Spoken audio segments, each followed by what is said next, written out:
r/pettyrevenge helicopter MIL controlled my kids, so I exposed her golden child secrets.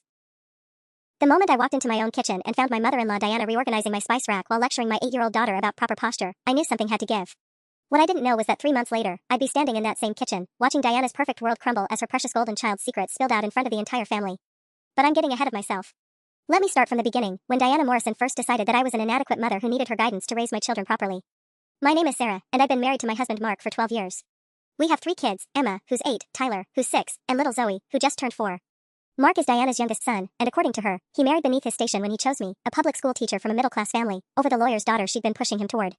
For the first few years of our marriage, Diana kept her criticism subtle.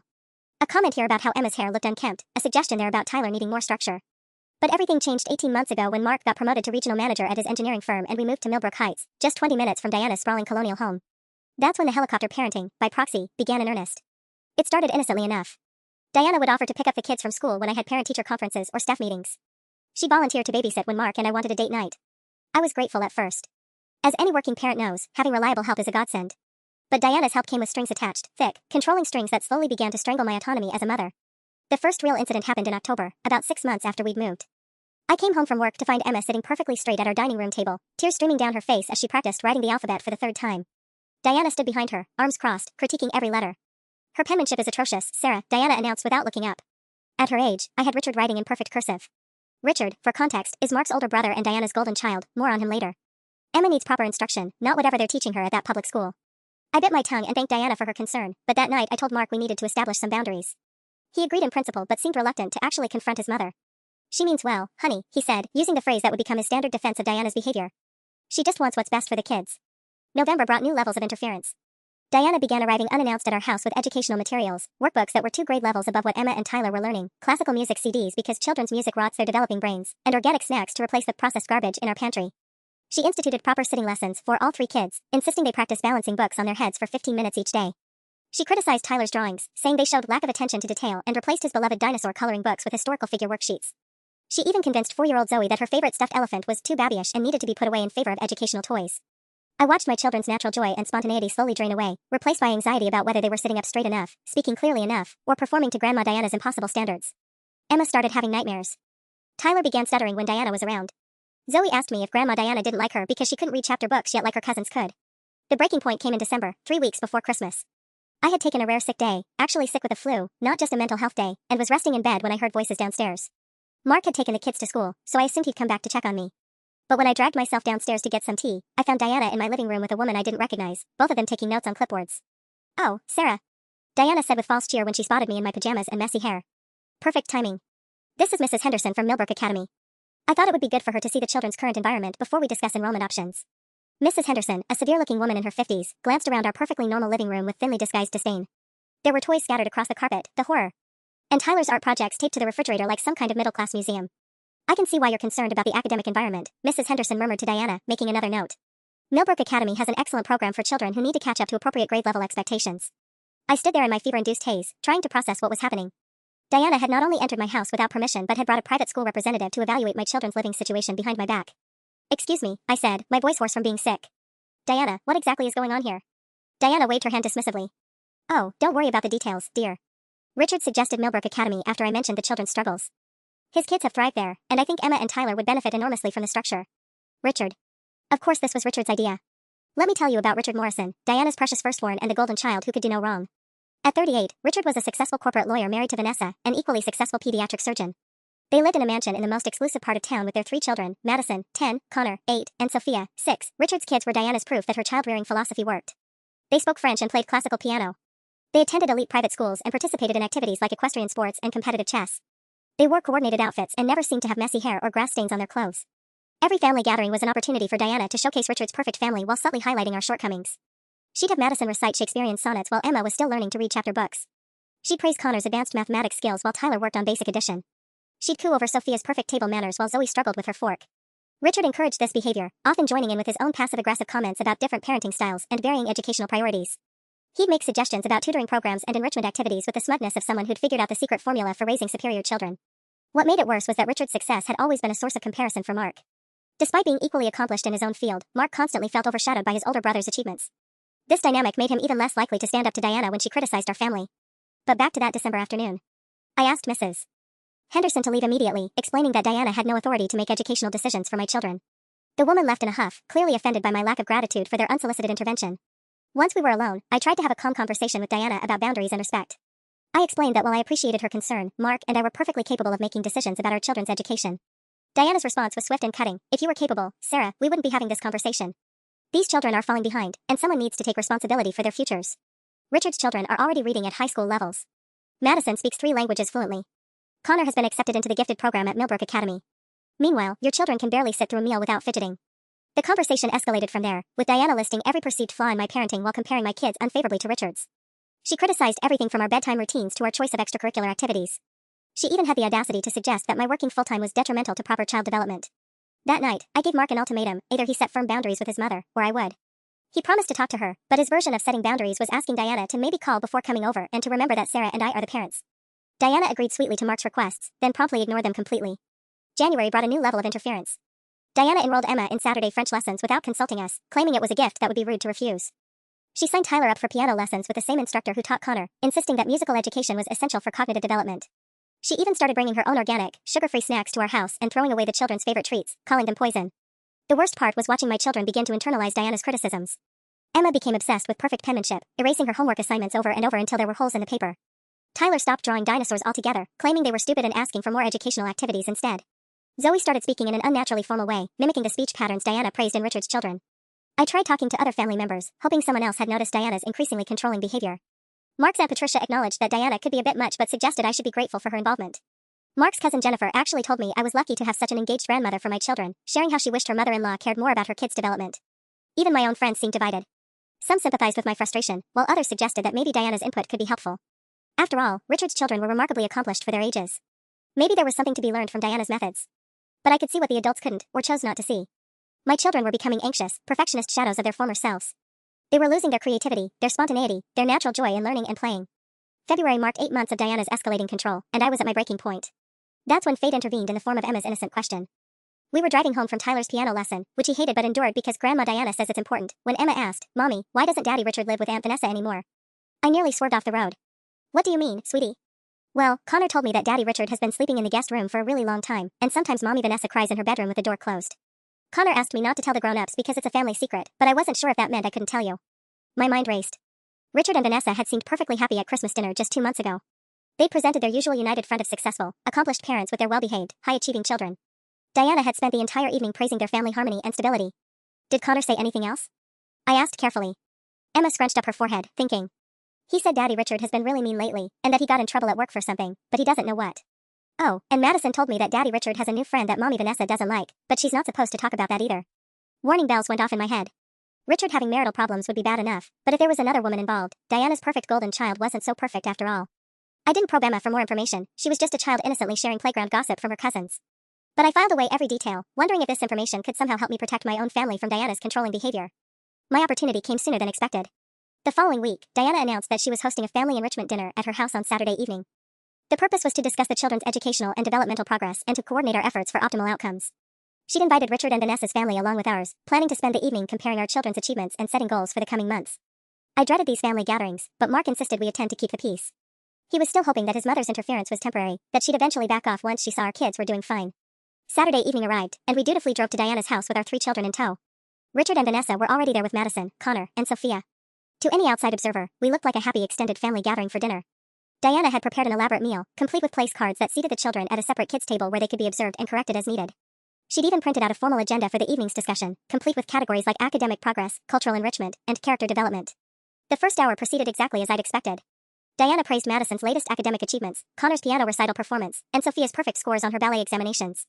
She then turned to my children with barely concealed disappointment, noting Emma's continued struggles with cursive writing, Tyler's lack of focus during piano lessons, and Zoe's delayed reading development for her age group. Richard nodded along approvingly, occasionally adding his own observations about the importance of high expectations and consistent standards. Vanessa remained mostly quiet, though I noticed she looked tired and seemed distracted throughout the meal. But then something unexpected happened. Connor, apparently emboldened by being around his cousins, started acting out in small ways. He made faces at Tyler during Diana's lecture about proper posture. He whispered jokes to Emma that made her giggle inappropriately. He even dropped his napkin on the floor 3 times in rapid succession, requiring him to leave his seat repeatedly. Diana's jaw tightened with each infraction, but she couldn't criticize Connor too harshly without undermining her narrative about Richard's superior parenting. Richard, however, had no such restraint. Connor, stop being ridiculous, he snapped after the third dropped napkin. You're embarrassing yourself and annoying everyone else. Sit still and act your age. The harshness in Richard's voice surprised everyone, including Diana. Connor's face crumpled, and he mumbled an apology while tears gathered in his eyes. Richard, Vanessa said quietly, he's just being a kid. Maybe we could. Maybe we could what, Vanessa? Richard interrupted, his voice rising. Let him run wild like some people do? Make excuses for poor behavior? I've had enough of that approach. The room fell silent. Richard's comment was clearly directed at my family, but his tone toward Vanessa was shocking in its coldness and contempt. Diana jumped in to smooth things over. Now, Richard, I'm sure Vanessa was just going to make another excuse, Richard said, cutting off his mother. Just like she makes excuses for everything else these days. God knows she's gotten better at avoiding responsibility. Vanessa's face went pale, and I saw her hands tremble slightly as she reached for her water glass. The children had all gone completely silent, sensing the adult tension even if they didn't understand it. Mark cleared his throat awkwardly. Hey, maybe we should. Maybe we should what, Mark? Richard turned his venom toward his younger brother. Pretend everything's fine? Change the subject? That's your specialty, isn't it? Avoiding uncomfortable truths. I watched Diana's expression shift from confusion to alarm as she realized her golden child was having some kind of breakdown at her perfect family dinner. She tried to regain control of the situation. Richard, perhaps you're feeling stressed from work, she suggested diplomatically. Why don't we move to the living room for coffee and... Stressed from work? Richard laughed bitterly. Yeah, Mom, you could say I'm stressed from work. Especially since I'll probably be unemployed soon thanks to my own stupidity. Vanessa closed her eyes, and I realized this was news to Diana and Mark. Whatever was happening with Richard's career, he hadn't shared it with his family yet. What do you mean, unemployed? Diana asked, her voice sharp with concern. Richard poured himself another large glass of wine, his fourth of the evening, by my count, and gave his mother a sardonic smile. I mean, I'm under investigation for mishandling client funds. I mean, I might be facing disbarment proceedings. I mean, our perfect little family isn't quite as perfect as you like to think, Mother. The silence that followed was deafening. Diana's face cycled through several expressions, shock, disbelief, and finally a desperate attempt to maintain control. I'm sure there's been some misunderstanding, she said firmly. Richard would never. Richard would never what?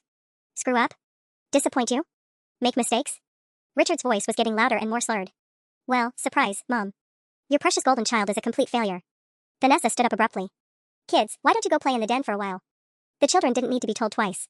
They practically fled from the dining room, leaving the adults to deal with the rapidly deteriorating situation. As soon as the children were out of earshot, Vanessa turned to Richard with quiet fury. How dare you do this in front of everyone? How dare you humiliate our children like this? How dare I? Richard stood up unsteadily. How dare you act like the injured party here? You've been looking for an excuse to leave for months. Don't pretend this is about tonight. Diana was staring at Richard as if she'd never seen him before. What investigation? What client funds? Richard, you need to explain what's happening. What's happening, Mother, is that your perfect son got involved with the wrong woman and made some very bad decisions trying to keep her happy. Richard's words hit the room like bombs. What's happening is that I've been skimming money from client accounts to pay for jewelry and vacations and a nice little apartment downtown where I've been spending my time instead of with my family. Vanessa made a sound somewhere between a gasp and a sob. Even Mark looked stunned by his brother's admissions. But Richard wasn't finished. The wine and months of suppressed stress had loosened his tongue completely. You want to know why Vanessa's been so quiet lately, Mom? It's because she found out about Michelle 3 months ago. You want to know why the kids have been having behavioral problems at school? It's because they can feel their family falling apart, but we keep pretending everything's fine for the sake of appearances. He gestured wildly around Diana's formal dining room. Just like this dinner. Just like every family gathering where we parade around pretending to be your success story while everything crumbles behind the scenes. Diana looked like she'd been physically slapped. Her entire worldview was built around Richard's perfection, and watching it collapse in real time was devastating. But your children, she whispered. Madison, Connor, Sophia, they're so accomplished, so well-behaved. They're terrified, Vanessa said flatly, speaking for the first time since Richard's confession began. They're constantly anxious about meeting impossible expectations. Madison has been having panic attacks about her grades. Connor wets the bed when he's stressed about piano competitions. Sophia has been pulling out her eyelashes when she thinks no one is looking. I felt like I was witnessing a controlled demolition. Everything Diana had held up as proof of her superior child-rearing methods was revealed to be a facade hiding deep dysfunction. Richard continued his alcohol-fueled confession. You want to know the truth, Mom? Your constant pressure, your impossibly high standards, your need to control everything, it doesn't create perfect children. It creates anxious, damaged people who spend their entire lives trying to live up to your expectations and eventually crack under the pressure. He turned to Mark and me. And now you're doing the same thing to their kids. Emma's 8 years old and she's already developing the same anxiety patterns Madison had at that age. Tyler's losing his creativity because you keep telling him it's not productive enough. Zoe's going to grow up thinking love is conditional on perfect performance, just like I did. The room was completely silent except for Vanessa's quiet crying and the distant sound of children's voices from the den. Diana finally found her voice. Richard, you're drunk and upset. Tomorrow we can. Tomorrow I'm moving out permanently, Richard interrupted. Vanessa's filing for divorce, and honestly, I don't blame her. I've ruined everything trying to be the son you wanted instead of figuring out who I actually am. He looked directly at his mother. And you know what the saddest part is? I'm 38 years old, and I still can't make a decision without wondering what you'll think about it. I still hear your voice in my head criticizing everything I do. That's not love, Mom. That's control. With that, Richard walked out of the dining room, leaving the rest of us in stunned silence. We heard the front door slam a few minutes later. Diana sat frozen in her chair, staring at the place where Richard had been sitting. Her perfectly planned evening lay in ruins around her, along with her carefully constructed narrative about her family's success. Vanessa wiped her eyes and stood up. I should get the children home, she said quietly. Diana, I'm sorry you had to find out this way, but Richard has been struggling for a long time. The pressure to be perfect, to live up to your expectations, it's been destroying him for years. She paused at the dining room doorway. Sarah, Mark, I owe you an apology too.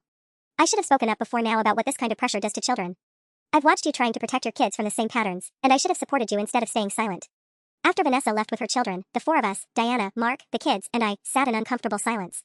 Diana looked older than I'd ever seen her, deflated and confused. Finally, Mark spoke. Mom, we need to talk about boundaries. Sarah and I are grateful for your concern about our children, but we need to be the primary decision makers about their upbringing. For once, Diana didn't argue. She just nodded numbly, still processing the destruction of her golden child image. We gathered our kids and left soon after. The drive home was quiet, with Emma, Tyler, and Zoe sensing the gravity of what they'd witnessed even if they didn't fully understand it. The fallout from that dinner was swift and significant. Within a week, news of Richard's professional troubles became public knowledge. He was indeed under investigation for misappropriating client funds, and the State Bar Association had opened disciplinary proceedings. The local newspaper ran a story about the scandal, which was particularly humiliating for Diana, who was active in several high-profile charity organizations. Richard moved out of his family home and into a downtown apartment, presumably the one he'd mentioned sharing with his mistress, Michelle. Vanessa filed for divorce and requested full custody of the children, citing Richard's financial crimes and adultery as grounds. Diana went into what I can only describe as a crisis of identity. Her entire sense of self had been built around being the matriarch of a successful family, with Richard as her shining example of superior parenting. With that illusion shattered, she seemed lost and uncertain for the first time in the 12 years I'd known her. But here's where my petty revenge really began. Instead of gloating over Diana's downfall or cutting her off completely, I decided to take a different approach. I saw an opportunity not just to protect my children, but to help Diana understand the damage her controlling behavior had caused. 2 weeks after the disastrous dinner, I invited Diana over for coffee. She arrived looking haggard and defeated, a far cry from the confident, controlling woman who had reorganized my spice rack just months before. Diana, I said gently, I wanted to talk to you about the children. She tensed, probably expecting me to ban her from seeing Emma, Tyler, and Zoe altogether. I've been thinking about what Richard said at dinner, I continued. About pressure and expectations and anxiety. I think we both want what's best for our kids, but maybe we need to reconsider what best actually means. Over the next hour, I walked Diana through the changes I'd observed in my children over the past year. I showed her Emma's homework assignments, pointing out how the eraser marks had gotten more frequent and aggressive as she tried to achieve impossible perfection. I described Tyler's nightmares and stuttering. I explained how Zoe had started asking if she was smart enough and good enough, questions no 4-year-old should have to ask. I think, I said carefully, that Richard was right about the pressure. I think the same patterns that damaged him are starting to affect our kids. Diana listened in silence, and I could see the wheels turning in her head. For the first time, she was connecting her behavior to its consequences. But Madison, Connor, and Sophia always seemed so accomplished, she said weakly. And now we know they were anxious and struggling behind the scenes, I replied. Their accomplishments came at a cost, the same cost Richard paid growing up. This was my moment of petty revenge, though Diana didn't realize it. I was using her own golden child's failures to prove that her methods were fundamentally flawed. I was forcing her to confront the damage her controlling behavior had caused across 2 generations. But I wasn't done yet. I have a proposition, I said. I'd like you to continue being part of the children's lives, but with some changes. Instead of focusing on their achievements and performance, what if you focused on just enjoying them? What if you helped them explore their own interests instead of imposing predetermined goals? Diana looked skeptical. But how will they reach their potential if no one pushes them? Maybe their potential isn't what we think it is, I suggested. Maybe Emma's potential is in creative writing, not perfect penmanship. Maybe Tyler's potential is in art, not classical piano. Maybe Zoe's potential is in whatever makes her happy and confident. Over the following months, I implemented what I privately called Operation Grandmother Rehabilitation. Instead of cutting Diana out of our lives, I gave her carefully structured opportunities to rebuild her relationship with my children on healthier terms. When she visited, I had specific activities planned that focused on fun rather than achievement. We did art projects where the goal was creativity, not perfection. We baked cookies where the kids could make messes and lick the spoons. We played games where winning wasn't the point. At first, Diana struggled with this approach. She'd catch herself correcting Emma's brush strokes or suggesting improvements to Tyler's clay sculptures.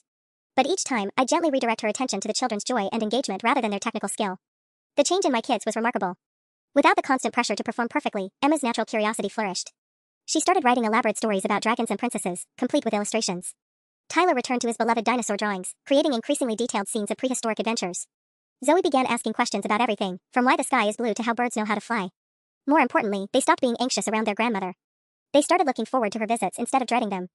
Diana's transformation was slower but equally significant. As she learned to appreciate her grandchildren for who they were rather than what they achieved, she began to understand the damage her previous approach had caused.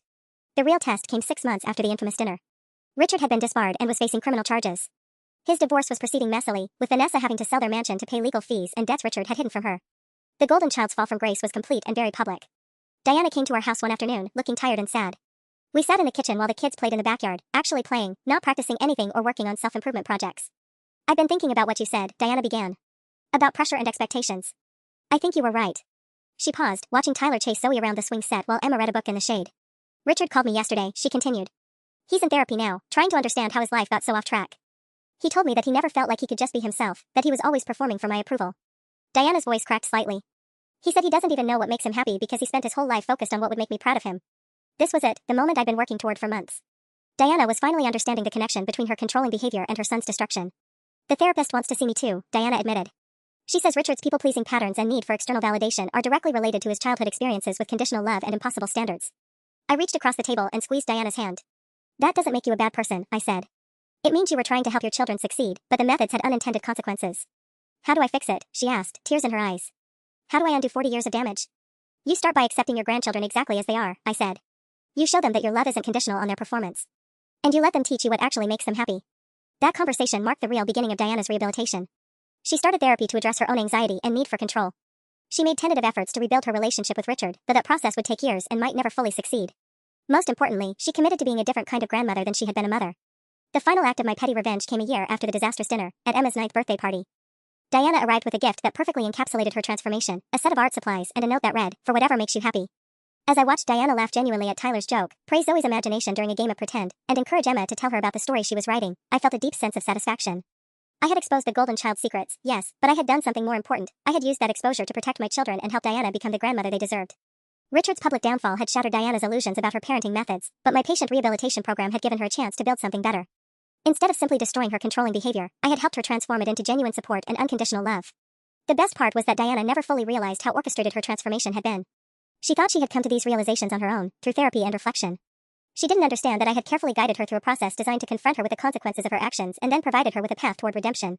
My petty revenge wasn't just about exposing Richard's secrets or humiliating Diana. It was about using that exposure as a catalyst for real change, change that protected my children and potentially prevented another generation from suffering the same damage that had ultimately destroyed Richard. Today, almost 2 years later, Diana is a completely different grandmother. She asks my children about their interests instead of lecturing them about their shortcomings. She celebrates their creativity instead of critiquing their technique. She offers support instead of control. Emma is thriving in school, confident in her abilities and unafraid to make mistakes. Tyler has started taking art classes, not because someone told him he needed to develop his talents, but because he asked to explore his interest in drawing. Zoe is developing into a curious, confident little girl who knows she is loved unconditionally. Richard, meanwhile, served 18 months in prison and is now working as a paralegal while trying to rebuild his life. His relationship with his children is slowly improving, though the damage from years of pressure and his subsequent breakdown will take time to heal. Diana sees him occasionally, but their relationship remains complicated and difficult. Vanessa has remarried and moved across the country with Madison, Connor, and Sophia. Diana rarely sees those grandchildren now, which I know saddens her, but she understands that they need distance to heal from the trauma of their parents' toxic marriage and their father's criminal behavior. Sometimes I wonder if I should feel guilty about the way I manipulated Diana's transformation. After all, I used her son's destruction as a tool to change her behavior. I exploited her grief and confusion to reshape her relationship with my children. But then I watch Emma writing her stories without worrying about perfect handwriting, or Tyler creating his elaborate dinosaur scenes without seeking approval, or Zoe exploring the world with natural curiosity instead of performed precociousness, and I know I did the right thing. My petty revenge succeeded beyond my wildest expectations. I didn't just expose the golden child secrets, I used those secrets to save my children from the same fate that befell their uncle. I turned Diana's controlling energy into genuine love and support. I protected my family while helping Diana become a better person. And the most satisfying part? Diana thinks it was all her idea.